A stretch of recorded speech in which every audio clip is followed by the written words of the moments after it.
تھوڑی سی آپ کو تاریخ بتاؤں کہ اسلام ہندوستان میں کیسے آیا۔ سب سے پہلے محمد بن قاسم رحمۃ اللہ علیہ،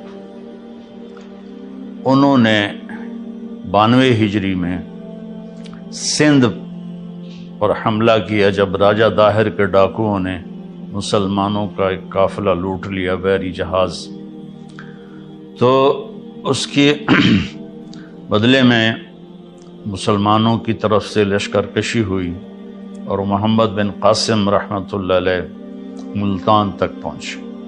ان کے پاس 12,000 کا لشکر تھا، لیکن جب وہ ملتان پہنچے وہ لشکر 1 لاکھ ہو چکا تھا کہ مقامی لوگ فوج کے اخلاق اور محمد بن قاسم کی سیرت سے اتنے متاثر ہوئے، وہ جوک در جوک مسلمان ہوتے چلے گئے، اور ملتان جب پہنچے تو وہ 1 لاکھ میں تبدیل ہو چکے تھے۔ تو سب سے پہلے سرزمین ہند میں اسلام کی حکومت قائم ہوئی۔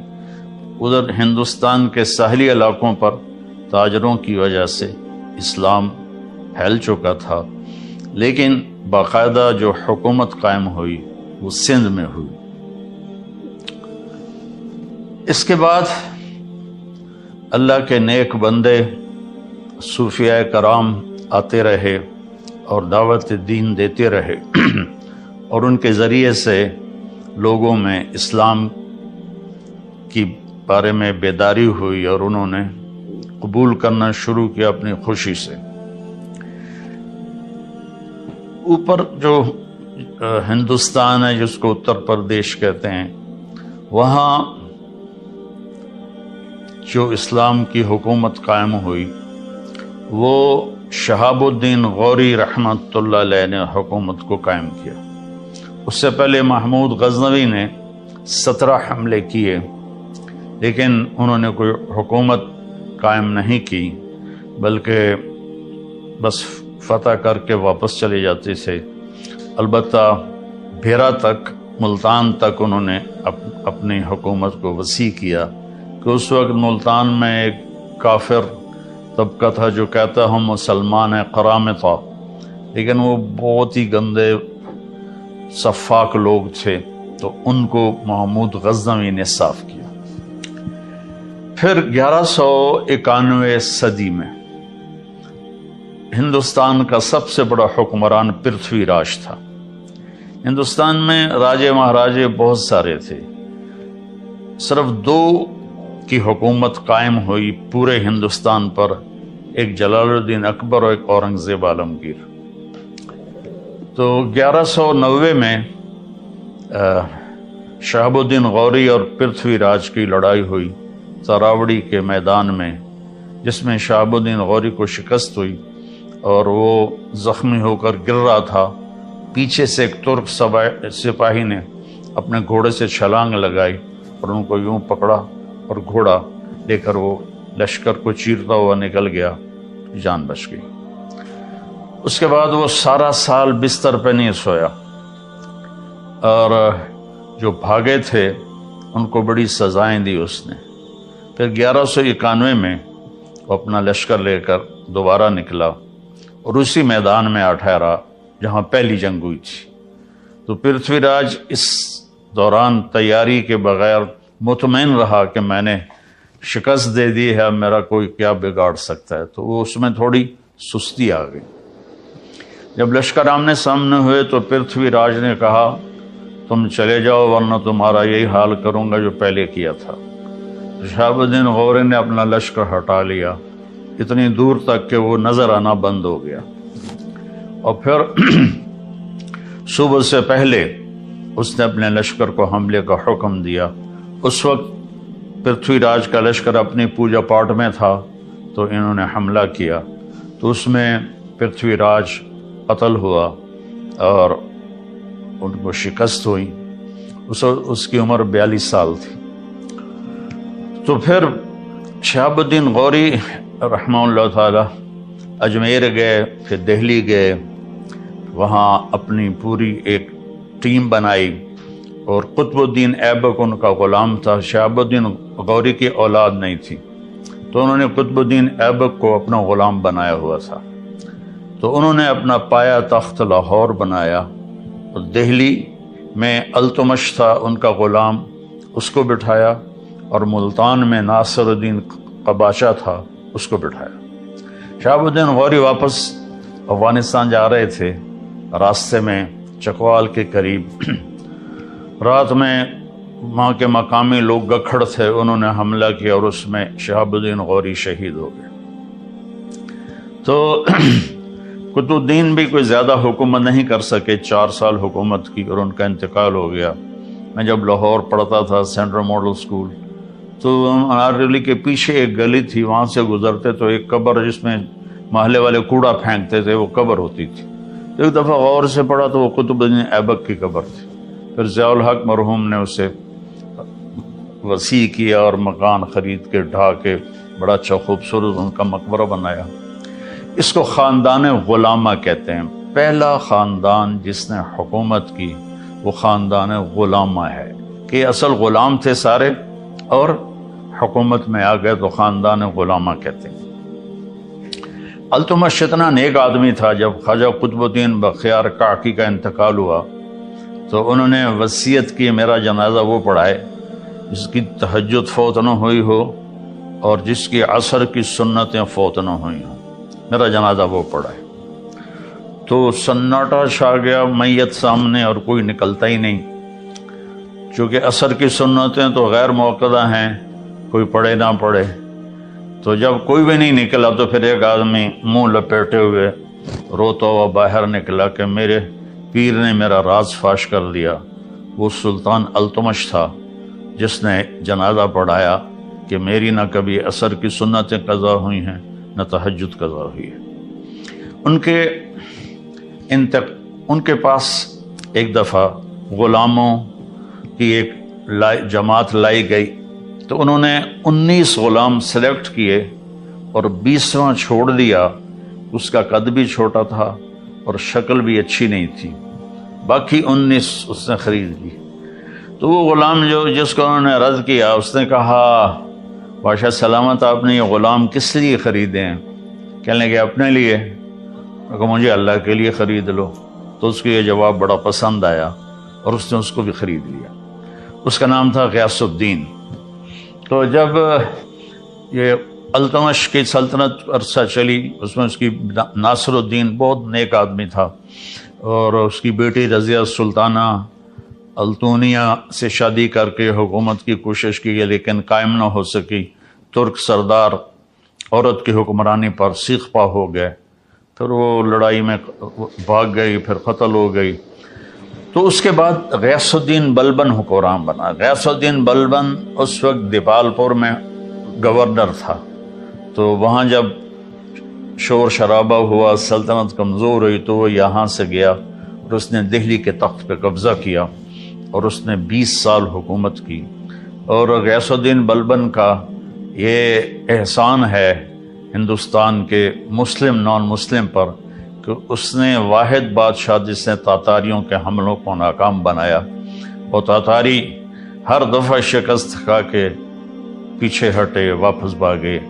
آخری جنگ میں اس کا بیٹا محمد وہ شہید ہو گیا، اس کا ایک ہی بیٹا تھا۔ تو اس کے غم میں پھر 7ویں دن وہ بھی مر گیا اس دکھ میں۔ تو حکومت خلجی خاندان میں شفٹ ہو گئی۔ علاؤ الدین خلجی تھا جس نے اپنی حکومت قائم کی۔ اس کے بعد جلال الدین خلجی، جلال الدین خلجی کا بھتیجا تھا علاؤ الدین۔ جلال الدین کو غلاموں نے قتل کر دیا۔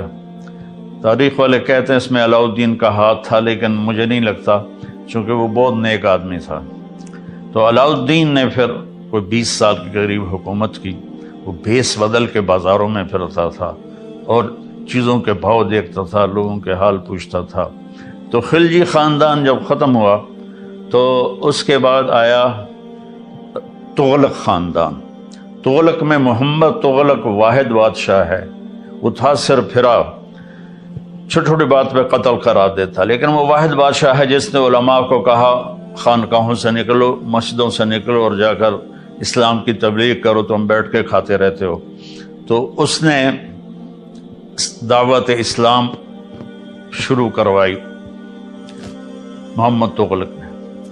تو تغلق کے دور میں 1398 میں وہ بدماش تیمور آیا جو ادھر سے کلات کے راستے سے آیا، ملتان کو تباہ کیا۔ یہ میرا چھوٹا سا قصبہ تو لمبا ہے، اس کی اینٹ سے اینٹ بجا دی۔ پھر وہاں سے وہ بٹھنڈا کی طرف نکلا، اسے تباہ کیا۔ بٹھنڈا سے دہلی پہنچا، اسے تباہ و برباد کر دیا۔ وہ اس کی عادت تھی، وہ پہلے دن جب لشکر گھیرا ڈالتا تھا نا شہر کا تو سفید جھنڈا لہراتا تھا۔ اس کا مطلب تھا کہ ہم سے صلح کر لو، ہم سے تمہارا مال لوٹیں گے، تمہیں کچھ نہیں کہیں گے۔ اگر وہ اس پہ نہیں آتے تو دوسرے دن وہ سرخ جھنڈا لہراتا تھا کہ میں صرف فوجیوں کو قتل کروں گا، عوام کو کچھ نہیں کہوں گا، تم ہتھیار ڈال دو۔ تیسرے دن وہ کالا جھنڈا لہراتا تھا کہ اب میں نہ کوئی بچہ چھوڑوں گا، نہ کوئی بچی، نہ عورت، نہ مرد۔ تو اس نے دہلی پہ حملہ کیا، آگ لگا دیتا تھا شہروں کو، اور زندہ لوگوں کو دفن کروا دیتا تھا، اور اپنے دشمنوں کو زندہ کڑا کے تیل میں ڈال کے اپنے سامنے جلا دیتا تھا، اور لوگوں کی کھال اتروا دیتا تھا۔ تو 1398 میں وہ اصل میں اس نے چین پہ حملے کا ارادہ کیا۔ تو اس نے کہا پیسہ کہاں سے ملے گا؟ تو اس کے مشیروں نے کہا کہ ہندوستان بہت مالدار ہے، تو یہاں لوٹ مار کرنے آیا تھا۔ تو اس کے بعد 1,00,000 قیدی بنا کے واپس گیا اور سادات کو حکومت دے گیا، سادات خاندان کی حکومت۔ میں مختصر بتا رہا ہوں تاکہ آپ کے سامنے ایک تصویر آ جائے۔ تو واپس جا رہا تھا تو اس کو سفر میں دشواری پیش آئی کہ 1,00,000 آدمیوں کو لے کے چلا ہونا کہ سب کے سر اڑا دو تاکہ ہم آسانی سے سفر کر سکیں۔ سب کے سر اڑا دی۔ سادات خاندان کے بعد جب ان میں انتشار ہوا اور وہ بکھر گئے تو لودھی خاندان کی حکومت آئی، بہلول لودھی۔ تغلق میں فیروز تغلق بہت بڑا بادشاہ تھا۔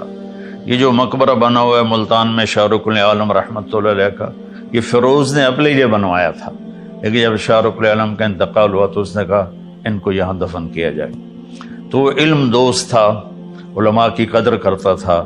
تو لمبا میں ایک اس زمانے میں مولوی عبداللہ صاحب رحمۃ اللہ علیہ تھے، فیروز تغلق نے ان کو بلایا اور ان کا احترام کیا، ان کو دہلی میں اعلیٰ عہدے پر فائز کیا۔ وہ تو لمبا سے گئے تھے وہاں، ان کے علم کا شہرہ تھا۔ تو تغلقوں کو ختم کر کے تیمور نے سادات کو حکومت دے دی، وہ چلانے میں ناکام رہے۔ تو بہلول لودھی پٹھان خاندان سے تھا، اس نے چڑھائی کی اور قبضہ کیا اور پٹھان خاندان کی حکومت قائم ہو گئی۔ تو اس کا آخری بادشاہ تھا ابراہیم لودھی۔ وہ بڑا شکی مزاج، چھوٹی چھوٹی بات پہ قتل کروا دیتا تھا اور لالچی تھا، خزانہ جمع کر کے رکھتا تھا۔ تو لاہور کا جو اس کا صوبے دار تھا، گورنر تھا، اس نے بابر کو دعوت دی کہ تم آؤ اور آ کر دہلی پر حملہ کرو، ہم تمہاری مدد کریں گے۔ تو 1526 میں پھر بابر آیا اور اس نے پانی پت کے میدان میں پہلی لڑائی ہوئی۔ اس میں بابر کے ساتھ صرف 12,000 فوج تھی اور ادھر ابراہیم کے پاس 1,00,000 کی فوج تھی۔ یہ جو موٹر وے کے راستے میں پہاڑ آتے ہیں ان کو، وہاں ایک جھیل ہے کلر کہار، وہاں جھیل ہے، وہاں ایک پتھر آج بھی پڑا ہوا ہے جس پر کھڑے ہو کر بابر نے اپنی فوج کو تیار کیا تھا کہ بس جان دینی یا پیچھے نہیں جانا ہے۔ بابر بہت سمجھدار تھا لڑائی میں، تو اس نے 12,000 کے ساتھ ابراہیم کے 1,00,000 کے لشکر کو شکست دی اور ابراہیم اس میں قتل ہوا۔ اور اس نے اس کو بڑی عزت سے اس کا جنازہ پڑھوایا، وہیں اسے دفن کیا اور مغلیہ خاندان کی سلطنت شروع ہو گئی۔ مغلیہ خاندان واحد خاندان ہے جس نے ہندوستان پر 1526 سے لے کر اور 1857 تک حکومت کی، کوئی 325 سال۔ باقی کوئی 20 سال میں، کوئی جیسے بلبن 20 سال کی حکومت کر کے اکیلا تھا، شہید ہو گیا، بچے کے غم میں وہ فوت ہو گیا۔ تو خاندان غلامہ تھا، بلبن تھا، خلجی تھا، تغلق تھے، سادات تھے، انہوں نے سب تھوڑا عرصہ حکومت کی۔ تو یہ جو تھا مغلیہ خاندان، انہوں نے لمبا عرصہ حکومت کی، لیکن ان بادشاہوں میں سوائے محمد تغلق کے کوئی نہیں تھا جس نے اسلام کی دعوت پھیلائی ہو۔ ان کو بس ملک گیری کا شوق اور اپنے حکومت بڑھانے کے شوق تھے، جس کی وجہ سے وہ دعوت ان کو یاد ہی نہیں تھی کہ ہم نے کوئی اسلام بھی دنیا میں پھیلانا ہے یا ہندوستان میں اسلام پھیلانا ہے۔ تو پھر بابر سے لے کر بہادر شاہ ظفر تک 1857 میں یہ جو جنگ آزادی ہوئی، اصل تو اس سے پہلے ہی مغلیہ سلطنت ختم ہو گئی تھی شاہ عالم ثانی کے دور میں، اور میں حیران ہوں کہ انگریز آئے اور جہانگیر سے ملے، اس کے سر تاجر لوگ، اس کے سر میں درد ہوتا تھا بہت، تو انہوں نے، اب ہماری دیسی دواؤں میں کوئی ایسی دوا نہیں جو سر درد کو فوری ٹھیک کرے، انہوں نے اس کو اپنی وہ گولی دی، وہ ایک دم ٹھیک ہو گیا۔ وہ کہنے لگا مانگو کیا مانگتے ہو؟ کہا ہمیں یہاں تجارت کی اجازت دے دو۔ انہوں نے کہا چلو جاؤ ادھر بنگال کی طرف۔ جب شاہ جہاں آیا تو اس کے وزیروں نے کہا یہ بڑے خطرناک نظر آ رہے ہیں، ان کو بھگا دو۔ ان کی اوقات کیا ہے؟ اس وقت تو کوئی سوچ بھی نہیں سکتا تھا کہ شاہ جہان کے دور میں یہ چند انگریز یہ پورے ہند کے حکمران ہو جائیں گے۔ تو اب ان کی بے وقوفیاں تھیں۔ شاہ جہان کی بیوی تھی ممتاز محل، اس کا 14واں بیٹا پیدا ہوا تو وہ اس میں درد ذہ میں وہ فوت ہو گئی، اور مرتے ہوئے اس نے کہا میرا ایسا مقبرہ بنانا کہ دنیا میں کسی کا ایسا مقبرہ ہی نہ ہو۔ تو اس نے اس وقت کے 30 کروڑ سونے کے سکے اس مقبرے پر لگائے بنانے میں، وہ آج کے کھربوں روپے بن جاتے۔ اس سے تو پتہ نہیں وہ لوگوں کی فلاحی کام کتنے کر سکتا تھا، کتنے کام کروا سکتا تھا۔ اور جہانگیر سے زوال شروع ہوا کہ جہانگیر نے دکن میں حکومت تھی عادل شاہی، جہانگیر کو تھا کہ میں سارا ہندوستان فتح کروں، اکبر عادل شاہی کو فتح نہیں کر سکا تھا۔ جہانگیر وہاں 25 سال وہاں بیٹھا رہا اور دہلی کا پایا تختہ چھوڑ دیا، وہیں اس کی موت ہوئی، وہیں اس کی قبر بنی، ویران قبر ہے، کوئی جاتا ہی نہیں ہے، کسی کو پتہ ہی نہیں ہے یہ عالمگیر ہے جس نے 50 برس ہندوستان پہ حکومت کی۔ اس کے بعد زوال شروع ہو گیا، اور آہستہ آہستہ آہستہ آہستہ آہستہ آہستہ ادھر 1757 میں انگریزوں نے سراج الدولہ کو شکست دی۔ سراج الدولہ رات عورتوں کے رقص دیکھتا تھا اور دن میں 12 بجے اٹھتا تھا، اور لارڈ کلائیو جو تھا وہ تہجد میں گھوڑے پہ سوار ہوتا تھا اور دن ڈوبنے پر گھوڑے سے اترتا تھا۔ تو ایسے لوگ کہاں کامیاب ہو سکتے ہیں؟ تو اس نے صرف 3000 کے لشکر کے ساتھ 50,000 کے لشکر کو شکست دی، اس میں میر جعفر ساتھ مل گیا تھا 1757 میں۔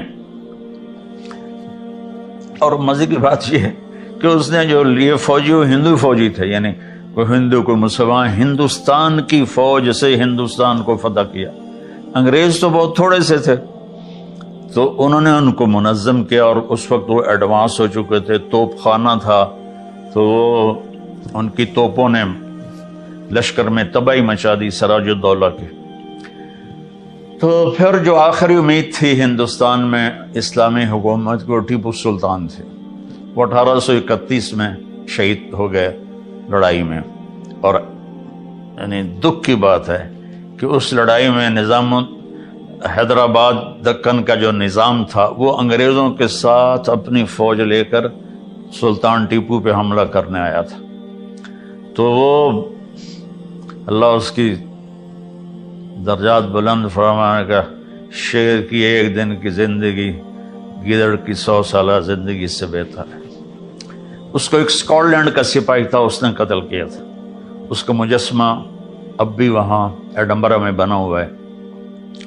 تو اس وقت وہ جنرل ہنگسر، یہ ہیری تھا، مجھے نام میں شک پڑ رہا ہے، اس نے کہا اب ہندوستان ہمارا ہے، اس 1831 میں۔ پھر وہ شاہ عالم ثانی کے دور میں دہلی پر آ گئے، اور شاہ عالم ثانی کی حکومت صرف محل میں تھی اور قلعے میں تھی، 1857 کی جنگ آزادی ہوئی، وہ ایک غدر تھا اور اس میں انہوں نے بہت ظلم کیے اور کوئی منظم نہیں تھا، کسی قسم کی کوئی ترتیب نہیں تھی، تو انہوں نے دلی میں لوٹ مار مچا دی۔ تو ایسے کہاں لڑ سکتے تھے؟ تو پھر انگریزوں آئے اور انہوں نے دوبارہ اس پر قبضہ کیا، اور 1857 سے لے کر 1947 تک انگریز حکمران آئے اور انہوں نے اپنے نظام تعلیم جاری کیا۔ یہاں جو بھی تبدیلیاں لے کر آئے وہ بعد میں ہندوستان والے، پاکستان والوں کے لیے بڑی مفید ثابت ہوئی۔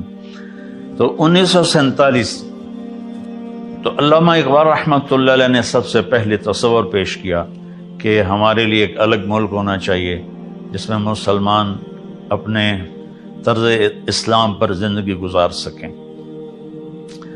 تو اللہ تعالیٰ درجے بلند فرمائے قائد اعظم رحمۃ اللہ علیہ کے، وہ اس مسلم لیگ کی بنیاد رکھی گئی 1940 میں، یا شاید اس سے پہلے 1940 میں تھی، لیکن وہ بری طرح ہار گئے۔ تو لیکن انہوں نے ہمت نہیں ہاری اور پھر دوبارہ لگ گئے۔ اور تو اکثر علماء کا یہ تھا ذہن کہ الگ ملک نہیں بننا چاہیے، بہت قتل عام ہوگا، لیکن مولانا شبیر احمد عثمانی رحمۃ اللہ علیہ اور مولانا ظفر احمد عثمانی رحمۃ اللہ علیہ اور مولانا اشرف علی تھانوی رحمۃ اللہ علیہ، ان کا ذہن یہ تھا کہ الگ ملک ہونا چاہیے، چونکہ مسلم اور غیر مسلم کی ترجیحات ایک نہیں ہیں تو یہ اکٹھے چل نہیں سکیں گے، اور یہ بات ان کی بہت درست تھی۔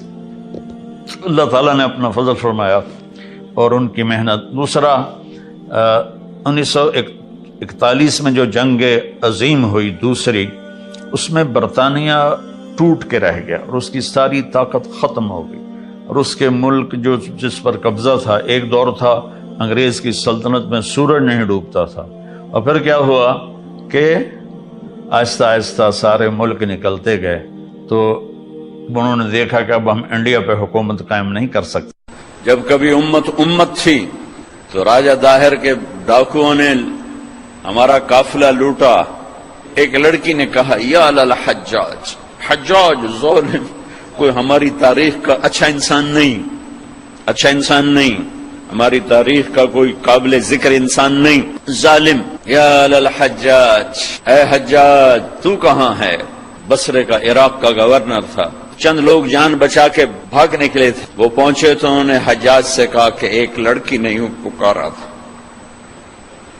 تو وہ کھڑا ہو گیا کہ لبیک یا اختی، لبیک یا اختی، لبیک یا اخت، میری بہن حجاج حاضر ہے، حجاج حاضر ہے، حجاج حاضر ہے۔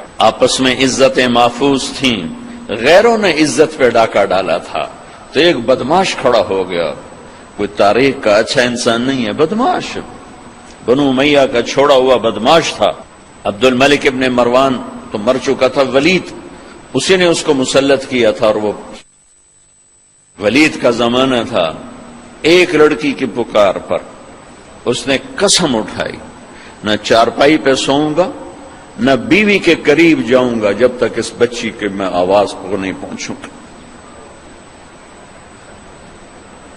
یہاں موبائل پہ قتل ہو رہے ہیں، کون قتل کر رہا ہے؟ حکومت کا کیا قصور ہے؟ حکومت کتنے سپاہی کھڑے کرے؟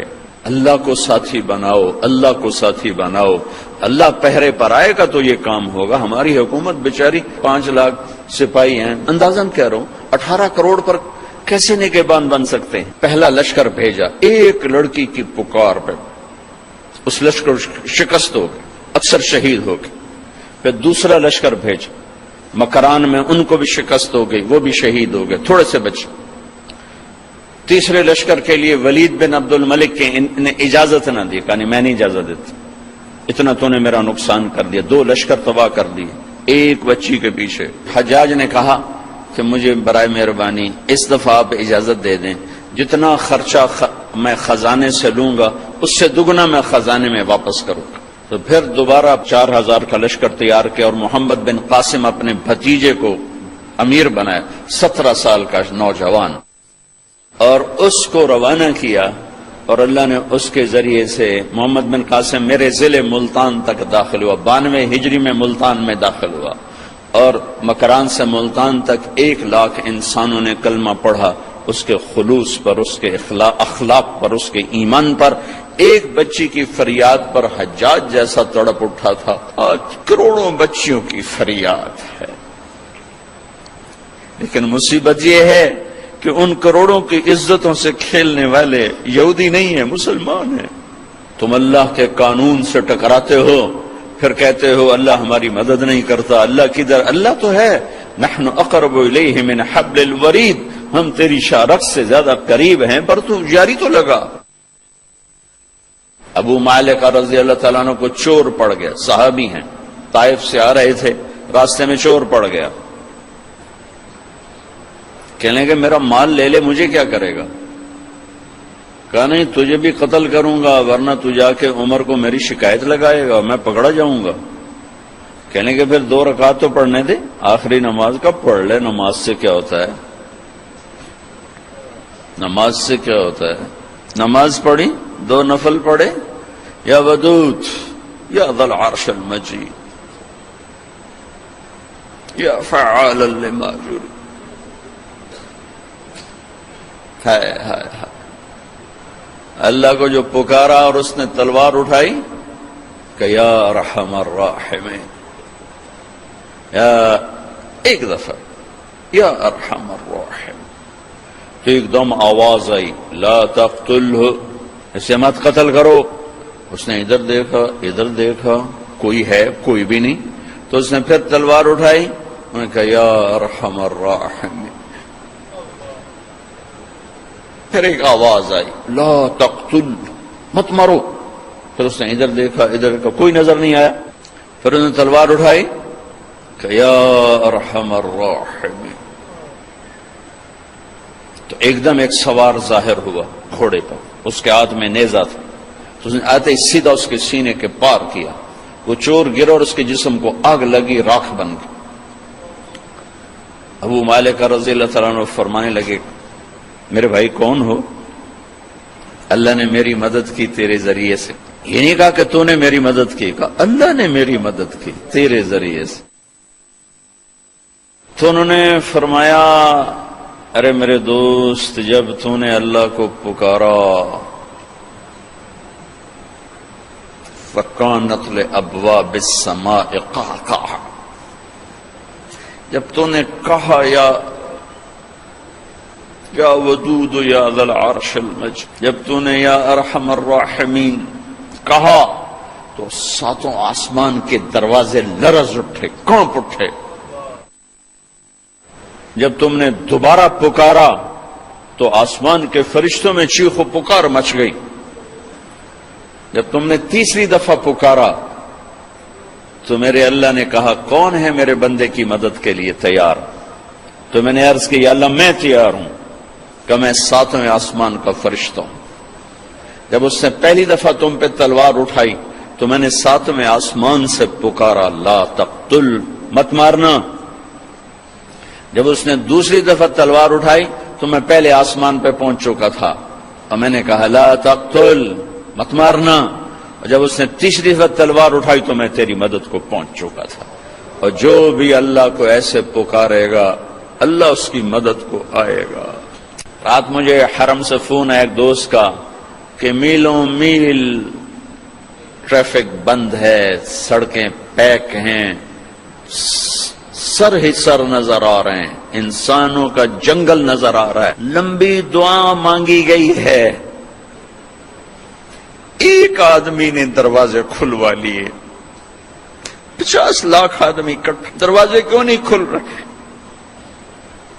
اور ابھی 29 کی رات کو اس سے بھی بڑا مجمع آنے والا ہے، 6 میل تک صفیں ہوں گی، اس دفعہ 6 کلومیٹر تک سعودی گورنمنٹ نے سپیکر لگا دیے ہیں۔ اور بھائیو ایک ہو پکارنے والا، عرش ہل جاتا ہے، یہاں 1 کروڑ پکار رہے ہیں۔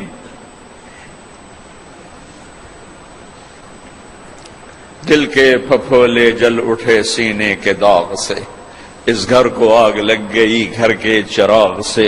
حکومتوں کو گلہ نہ دو، سیاستدانوں کو گلہ نہ دو، فوج پولیس کو گلے نہ دو. یہ دیکھو ہمیں اور اب کیا کر رہے ہیں.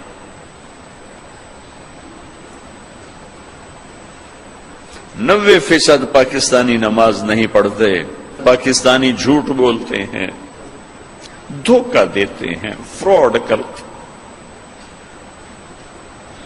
پاکستان اللہ بخشش فرمائے چودھری رحمت علی کی، کیا خوبصورت نام رکھا تھا، پاک زمین. نام ہو پاک زمین اور سود کے بازار گرم ہوں، اور فیصل آباد کے 8 بازاروں میں کھوٹ، ملاوٹ، جوا، سٹا، دھوکہ، فریب، فراڈ ہو. مسجدیں فرقہ واریت کی آگ بھڑکا رہی ہوں، گھروں میں مائیں ذلیل ہو رہی ہوں. بھائیو، جاتا رمضان ہے، میں گزارش کرتا ہوں اللہ سے صلح کرو، یہی ہمارے مسائل کا حل ہے. یہاں تم یہ تو بیچارے ہمارے جیسے عام انسان ہیں. شیخ عبد القادر جیلانی تاجدار اولیاء وزیر اعظم ہوں، جنید بغدادی سید الاولیاء وہ وزیر اعلیٰ ہوں، حسن بصری صدر پاکستان ہوں، اور فیصل آباد کے بازاروں میں جھوٹ بھی ہو، سٹا بھی ہو، چوری بھی ہو، جوا بھی ہو، اور رات کو شراب کی محفلیں بھی ہوں، زنا بھی ہوں، گھنگرو بھی ہو. اللہ کی قسم اتنی بڑی ہستیاں بھی میرے دیش کی تقدیر نہیں بدل سکتی. حضرت ام عائشہ نے پوچھا، یا رسول اللہ انہلک وفینا الصالحون، کیا نیک لوگوں کے ہوتے بھی ہم ہلاک ہو جائیں گے؟ قال اذا کثر الخبث، عائشہ جب گناہ زیادہ ہوں گے نیکوں کے بھی نہیں سنی جائے گی. تو میرے بھائیو، یہ مبارک مہینہ جا رہا ہے اور رات 27ویں کی آ رہی ہے. اس وقت بھی توبہ کرو اور اللہ سے رجوع کرو. میں نے بات شروع کی تھی، نماز سے بات شروع کی تھی، پھر دائیں بائیں میں چلا گیا. میں یہ عرض کر رہا تھا، ایک نماز نہ چھوڑو، جیسے شروع کی ہے اسے شروع رکھو.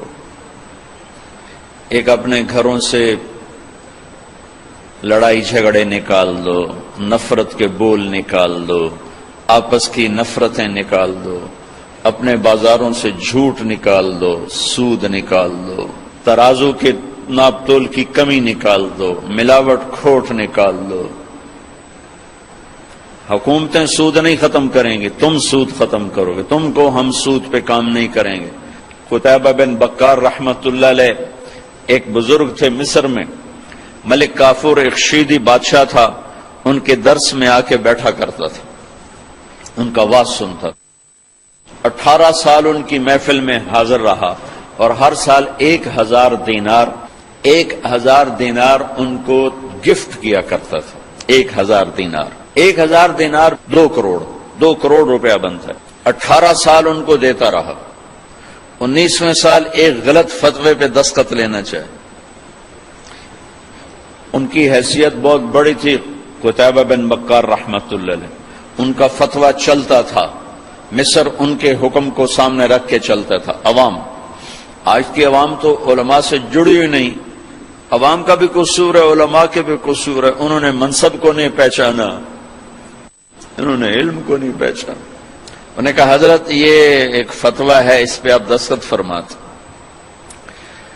قتیبہ بن بکار فرمانے لگے، کافور یہ تو غلط ہے، میں کیسے دستخط کروں؟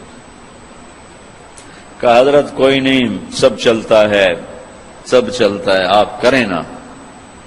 میں نہیں کر سکتا، میں نے اپنے لکھے کا اللہ کو جواب دینا ہے. ہم تو ہر چیز سے بانجھ ہو گئے نا. اس نے کہا حضرت آپ ہمارا ہی کھاتے ہیں اور ہمیں ہی آنکھیں دکھاتے ہیں، آپ میرے 18,000 دینار واپس کریں. ٹھیک ہے، فتویٰ نہ دیں. اس کو خیال تھا غریب آدمی، بھوکا آدمی، کہاں ہوں گے اس کے پاس 18,000 دینار جو بھی مجھے واپس کرے گا. 36 کروڑ روپے تو آج بڑے سے بڑا تاجر ایک دم واپس نہیں کر سکتا.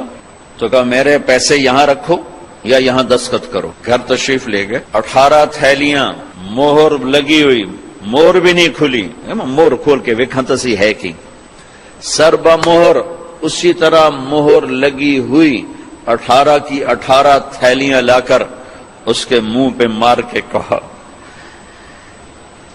میرے ایمان کی اتنی قیمت لگائی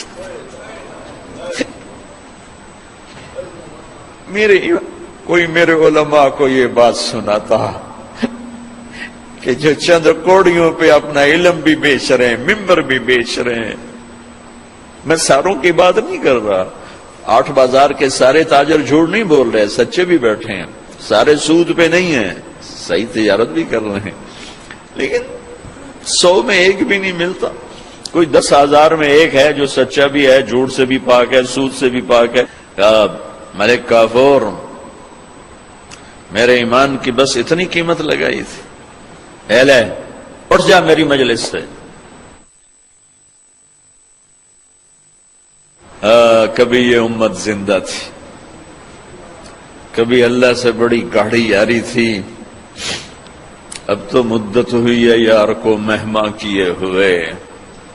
بھائیو مہربانی کرو، جاتا رمضان ہے، نماز نہ چھوڑنا،